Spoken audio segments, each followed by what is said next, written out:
Oke, selamat siang semuanya. Selamat siang Bapak dan Ibu. Selamat datang di acara podcast 180 Degrees kali ini yang dilakukan di Manufacture Digital Hub atau di MDH di area Expo Manufacturing Indonesia Digi Expo. Kali ini kita akan membahas tema VR, AR for Manufacturing ya Pak ya, betul. Dengan pembicara Pak Iswanto Tri, beliau adalah CEO dari PT Nadara Digital Solusi. Mohon dikoreksi kalau apabila salah ya Pak ya. Mari kita dengarkan bersama untuk presentasi dari beliau. Kita persilahkan terlebih dahulu. Kita berikan waktu 20 menit, boleh cukup Pak ya? Cukup Pak. Siap, oke. Silakan Pak. Ya, oke, terima kasih. Ya. Selamat siang, Assalamualaikum warahmatullahi wabarakatuh. Terima kasih atas kesempatan yang diberikan. Terus terang ini event pertama kami ya di manufacturing Pak ya. Jadi kita sebenarnya secara ekspertis VR dan AR ini cukup lama gitu. Tapi kalau untuk manufacturing ini sebenarnya sudah lama juga. Sebelum mungkin yang biasa generasi milenial atau Gen Z itu main VR untuk game. Ya, nah manufacturing itu sebelumnya udah lama Pak.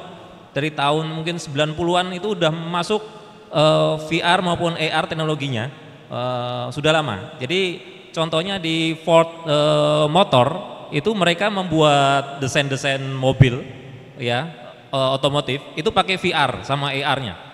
Jadi jauh sebelum ada game VR masuk di dunia ya. Sekarang mungkin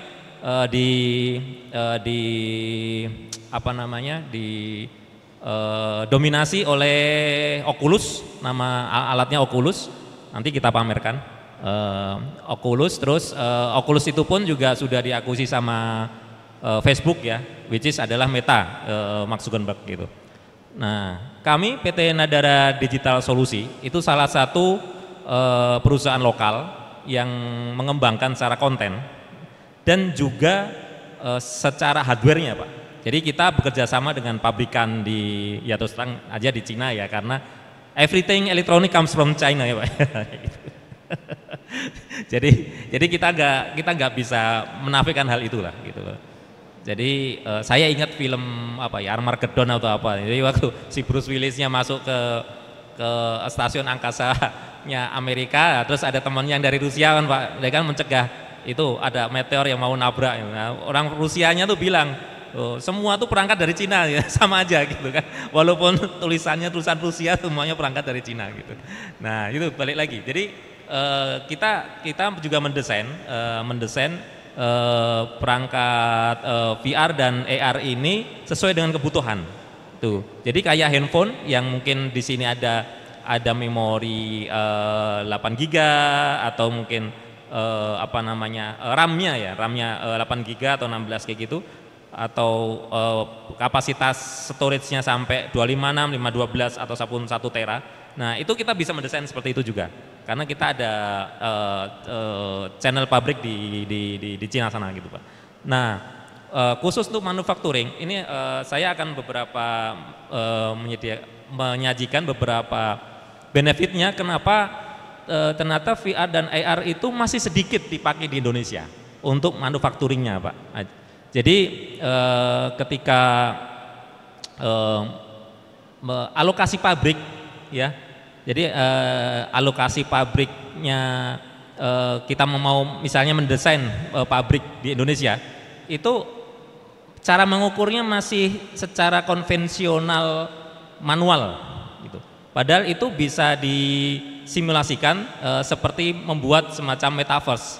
Jadi misalnya ada tanah, misalnya saya punya tanah di Klaten misalnya 5 hektar, saya mau bikin pabrik mesin potong rumput misalnya. Nah di situ sebenarnya bisa kita simulasikan Pak. Jadi pabrik segini seperti apa, terus nanti masalah drainasenya, terus masalah pembuangan limbahnya, masalah keamanannya, semua bisa disimulasikan gitu. Jadi ini saya sambil cerita saja ya Pak ya. Jadi ini kalau masalah baca mungkin terlalu ribet. Jadi kita sudah implementasikan VR dan AR ini itu di edukasi ya, training itu, terus juga ada untuk kesehatan juga, healthcare Pak. Jadi simulasi penanganan pasien kayak gitu. Kalau mentraining perawat itu nggak gampang kan? Nah kita bisa bikin seperti itu. Terus sampai turis. Nah, kalau turis sih sebenarnya lebih ke arah profiling kota, profiling desa wisata dan sebagainya, itu sebenarnya relatif lebih mudah gitu. Nah, balik lagi ke masalah kompetensi kami PT Nadara Digital Solusi. Jadi kita membuatnya integrated platform. Jadi nggak cuma VR aja.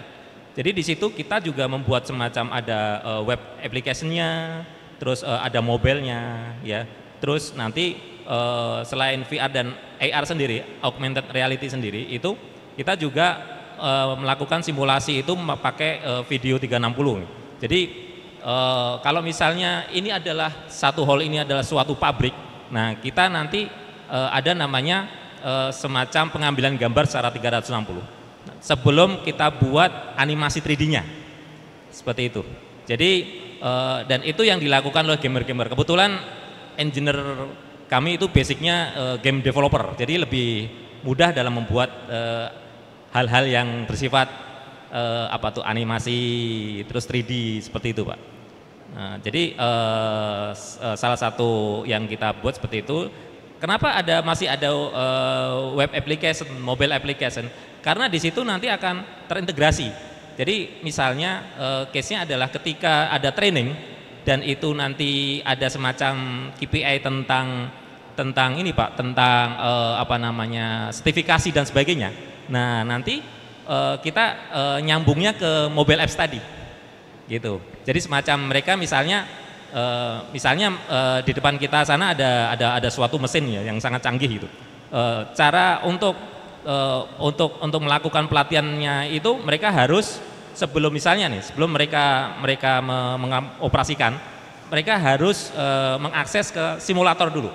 Nah simulatornya itu ada di kontennya VR tadi. Nah jadi begitu mereka mengakses, mereka akan harus men-scan QR code, ya, which is itu adalah pintu masuk dia, bahwa dia adalah memang peserta training. Begitu dia masuk, dia mengakses VR-nya tadi. Nah, begitu misalnya VR tadi dan kondisinya benar-benar seperti mesin itu. Jadi kita akan membuat konten itu benar-benar seperti mesin, cara pengoperasiannya, mesinnya seperti apa. Nah, simulator kayak gitu. Nah, nanti terus misalnya dia harus training minimal 3 jam untuk mesin itu. Nah, begitu harus training 3 jam, setelah selesai udah pas ya secara soal-soalnya, pelatihannya udah pas. Nah di aplikasi yang kita bikin tadi di mobile apps tadi itu akan mengeluarkan sertifikat bahwa dia sudah lulus training simulasi. Nah baru dia mengoperasikan ke mesin benerannya, seperti itu gambarannya. Nah jadi ya ini ungkapan-ungkapan biasa. Jadi biasa kita akan melakukan beberapa jadi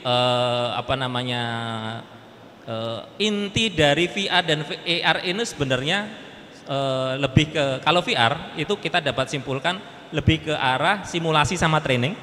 Kalau AR itu lebih ke arah inspeksi dan kolaborasi kayak gitu. Nanti kita teruskan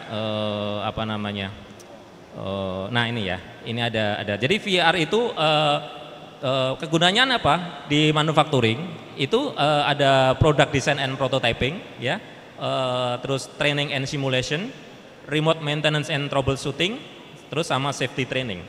Safety training ini sangat penting Pak. Jadi sampai kita bikin juga konten tentang HSE training.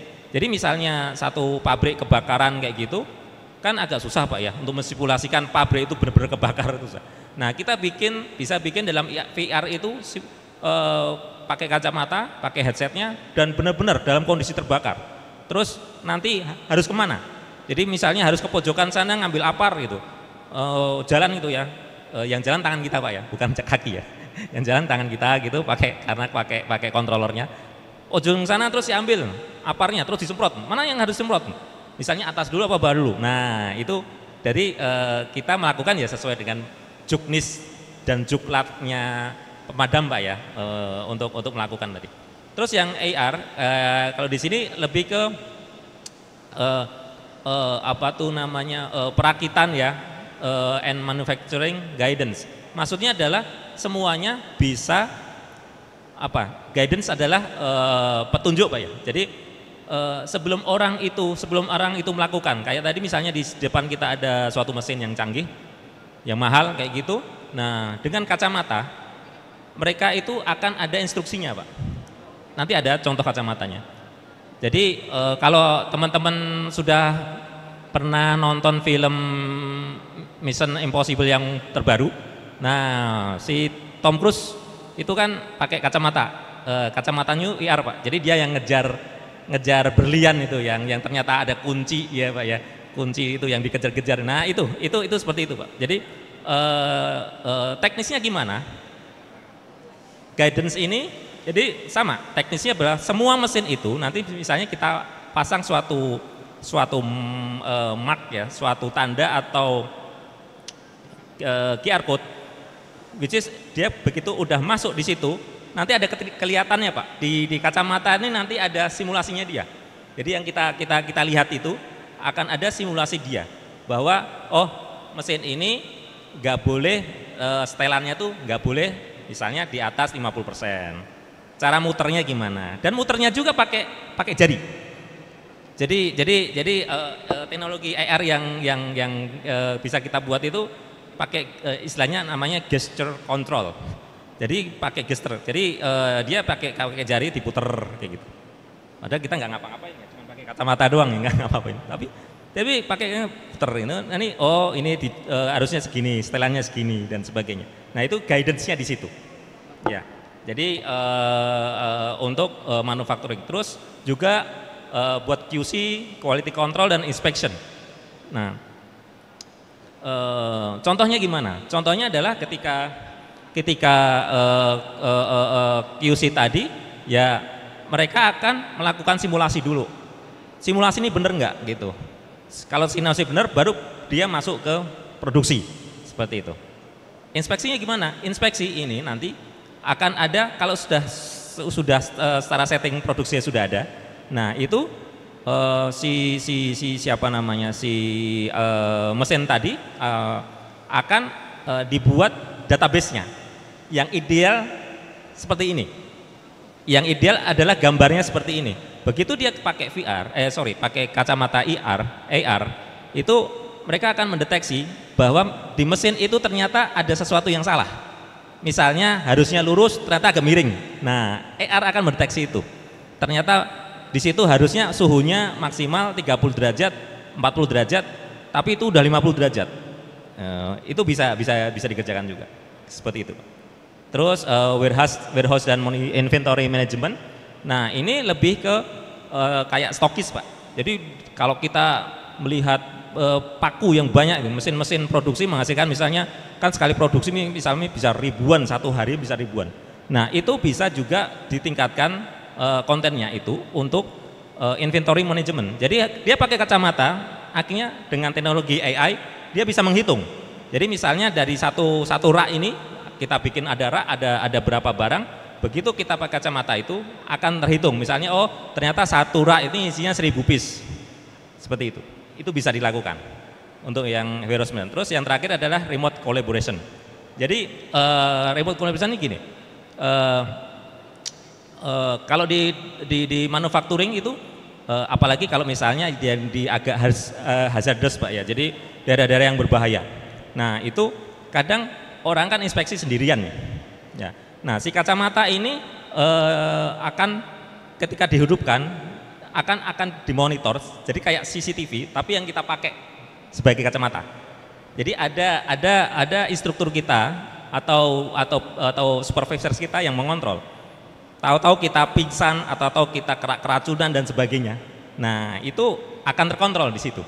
Jadi orang-orang akan melihat, instruktur akan melihat bahwa karyawan kita yang sedang jalan di sana tuh posisinya aman karena dia masih kelihatan nih, dia lagi lihat apa. Tahu-tahu udah ngelihat geletak gitu, ngelihat cuma lantai berarti pingsan Pak ya. Nah, dan itu bisa kolaborasi dengan bisa komunikasi. Itu ya ini lebih ke value proposition kita. Nah ini tadi yang contoh inventory management ya, terus equipment visualization seperti ini. Nah ini kita bisa bikin seperti ini posisinya dan benar-benar tadi dengan gesture control ya. Ini yang tadi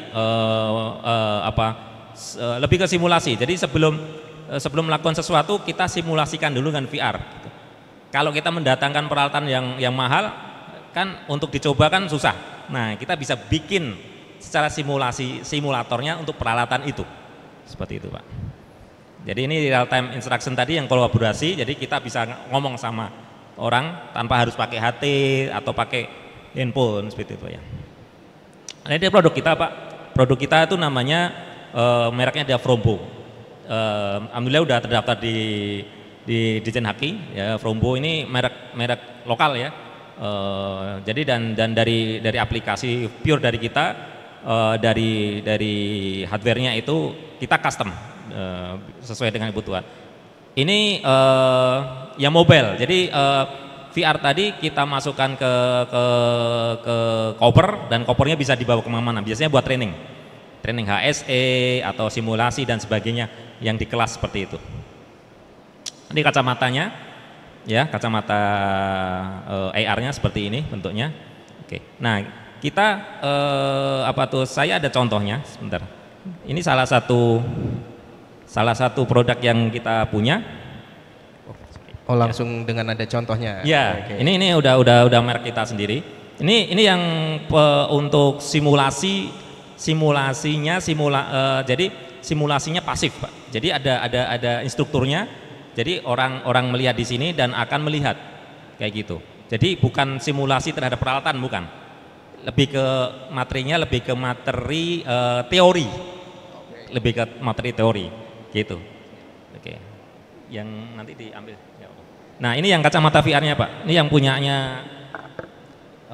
punyanya Mission Impossible. kayak kacamata 3 dimensi. Ya betul Pak. Jadi di sini ada kameranya, Dia harus connect, dia nggak pakai baterai, dia pakai handphone biasa. Ada boxnya sendiri juga ada. Jadi si kacamata ini sebagai kamera, karena di dalam sini ada prosesornya tapi nggak ada baterai. Baterainya ngambil dari handphone Pak. Jadi powernya dari handphone. Jadi harusnya sih awet ya. Karena kalau ada baterai kan jadinya barangnya barang berbahaya. Kalau di sini kepanasan betul kan, gitu. Nggak boleh dekat otak kita ada baterai itu nggak boleh, gitu.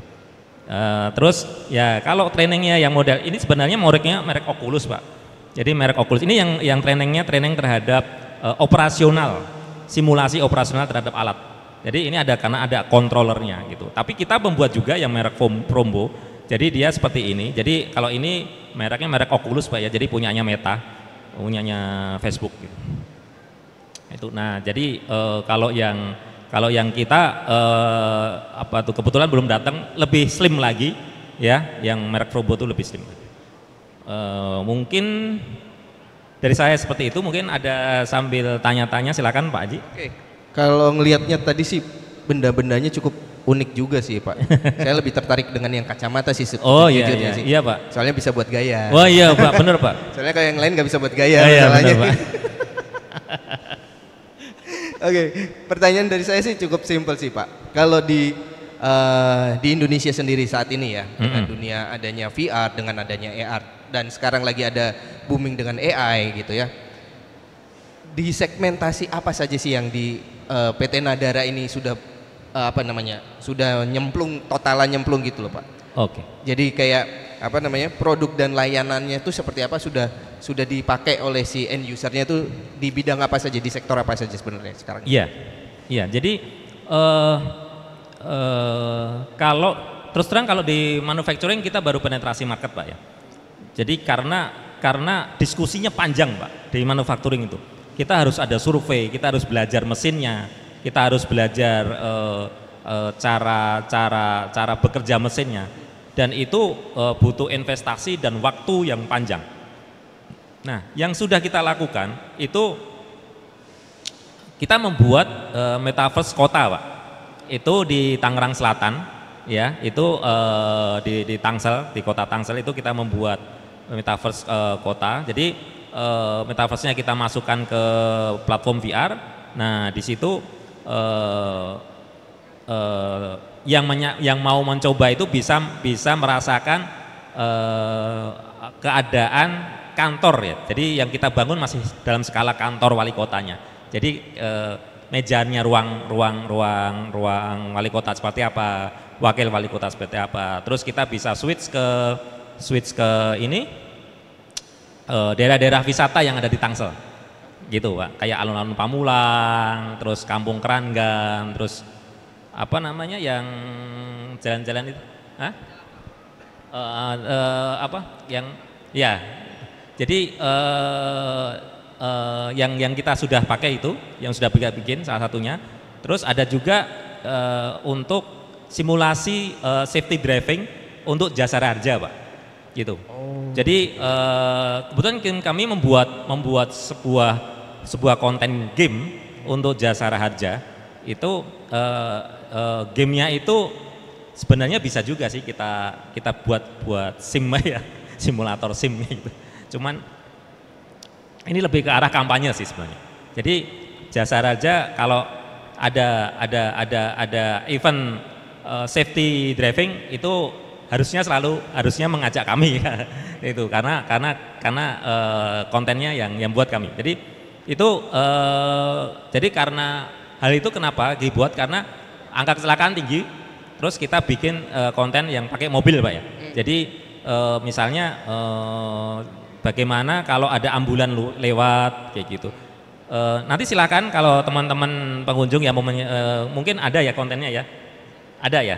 Nah itu bisa coba langsung apa tuh namanya konten safety driving tadi. Jadi kalau misalnya kita harus ngapain ketika ada ambulan lewat, kita harus ngapain ketika ada orang ancang-ancang mau nyebrang, kayak gitu. Nah nanti poin yang paling tinggi adalah poin yang benar cara nyetirnya. Seperti itu Pak. Jadi terus juga kalau untuk pendidikan banyak Pak, simulasi pendidikan memang lebih ke arah teori Pak ya. Kalau teori yang tadi pakai ini, jadi lebih ke arah misalnya tentang peredaran bulan, astronomi, biologi kayak gitu kan. Jadi buat anak-anak istilahnya lebih ke dunia pendidikan Pak ya, dari sekolah dasar sampai menengah. Ya, kita pun juga membuatnya. Menarik sekali Pak. Jadi kalau saya tangkap ini berarti pilot projectnya sebenarnya Tangerang Selatan ini Pak untuk metaverse-nya ya. Iya, betul. Tetapi tidak menutup kemungkinan nanti daerah lain juga akan Pak, dipakai juga ya. Betul. Oke, nah biasanya ini ketemu dengan sebuah pertanyaan yang umum sih sebenarnya.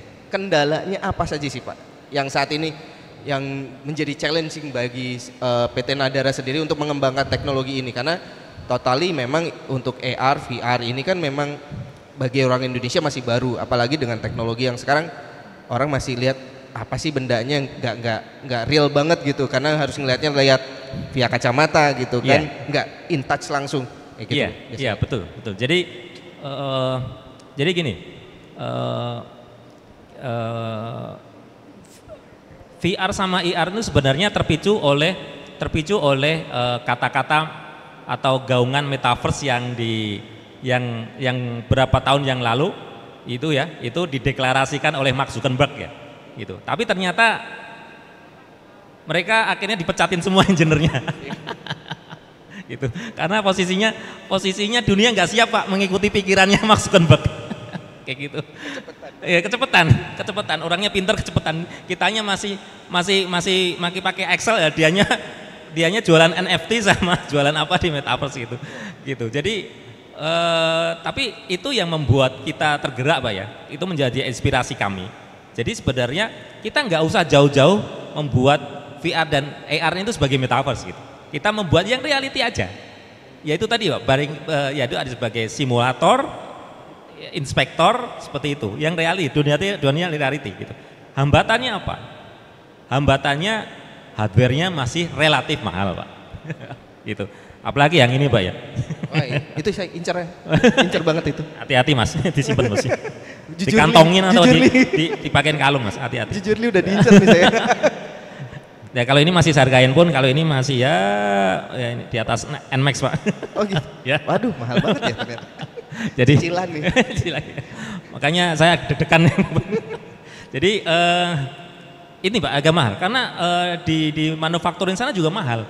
Dikalikan harga dolar kita juga mahal Pak ya. Kayak gitu. Tapi insya Allah kami sih punya cita-cita punya perakitan di sini Pak. Kita punya, ya doain aja ya rekan-rekan kita punya pabrik lokal punya. Iya lokal punya gitu. Jadi sebenarnya teknologinya nggak susah kayak merakit handphone, malah justru lebih mudah merakit ini daripada merakit handphone. Kayak gitu karena ini nggak ada power, hanya sebatas IC dan sebagainya dirakit. Habis itu di molding dan sebagainya jadi kayak gitu. Ya itu tadi Pak lebih ke hardware dan posisinya. Kalau beberapa tahun yang kan Pak Jokowi selalu metaverse kayak gitu kan, akhirnya semua bupati harus belajar. Begitu belajar, nggak ada yang beli Pak. Jadi mereka belajar doang. Kita bikin simulasinya, terus nggak jadi dibeli. karena ada kepentingan yang inilah lebih urgent gitu, daripada beli kayak gini. Wow. Gitu sih Pak.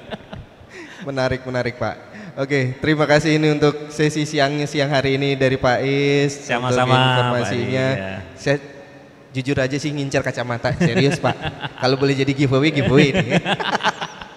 Nanti teman-teman kalau mau coba simulasi tangsel ataupun simulasi yang safety driving bisa. Yang ini juga bisa sih. Jadi yang kacamata untuk simulasi yang sudah kita siapkan itu face recognition Pak. Face recognition, jadi ini bisa kayak CCTV Pak.